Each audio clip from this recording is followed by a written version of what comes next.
ऐसा काला बोलिए काला काला आपने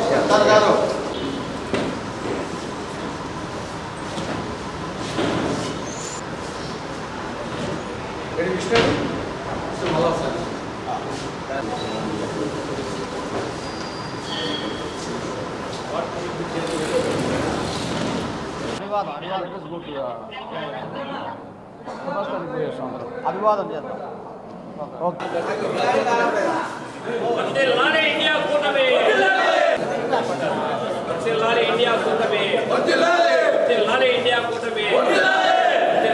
దేశ సమైక్యత సమగ్రత కోసం ఇండియా కూటమి. ఇండియా కూటమి. రాష్ట్రంలో దేశంలో జరుగుతున్నటువంటి 18వ సార్వత్రిక ఎన్నికలో భాగంగా ఎన్నికలు జరుగుతూ ఉన్నాయి.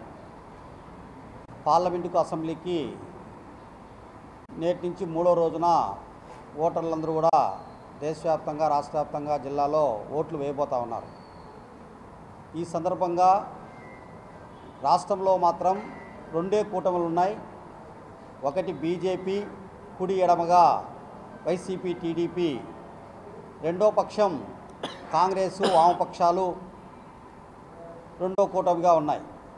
ఈ 2 కూటముల మధ్యనే రాష్ట్రంలో ఎన్నికల పోరాటం జరుగుతుందనేది ప్రజలు ఇప్పటికే అర్థం చేసుకున్నారు. బీజేపీ రాష్ట్రానికి ప్రత్యేక హోదా ఇవ్వకుండా, కడప ఉక్కు ఇవ్వకుండా, అట్లాగే రాష్ట్రానికి రావాల్సినటువంటి విభజన చట్టంలో ఏ హక్కులు ఇవ్వకుండా ఎగనూకింది. దానికి వ్యతిరేకంగా ప్రజలందరూ కూడా ఓటు వేయడానికి సంసిద్ధంగా ఉన్నారు. అటువంటి బీజేపీని ప్రత్యక్షంగా టీడీపీ, పరోక్షంగా వైసీపీ బలపరుస్తున్నది కాబట్టి ఆ 2 పార్టీలు కూడా రాష్ట్ర ప్రజలు తిరస్కరిస్తున్నారు.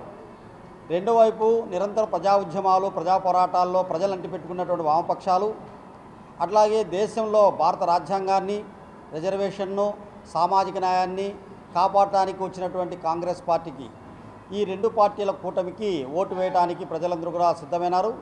కడప జిల్లాలో ఈరోజు రాజకీయాలు రాష్ట్ర రాజకీయాలను ఈరోజు ప్రభావితం చేసే రాజకీయాలుగా ఉన్నాయి. అట్లాగే దేశ రాజకీయాలను ఆలోచింపజేసే విధంగా ఉన్నాయి.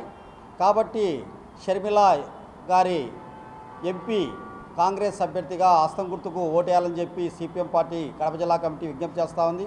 అట్లాగే కమలాపురంలో సిపిఐ అభ్యర్థి కంకి కొడవలి గుర్తుకు కూడా ఓటేయాలని సిపిఎం జిల్లా కమిటీ విజ్ఞప్తి చేస్తోంది. అట్లాగే మిగతా నియోజకవర్గాల్లో కాంగ్రెస్ అభ్యర్థులకు ఎమ్మెల్యేకి హస్తం గుర్తుకు వేయాలని చెప్పి సిపిఎం విజ్ఞప్తి చేస్తూ ఉంది.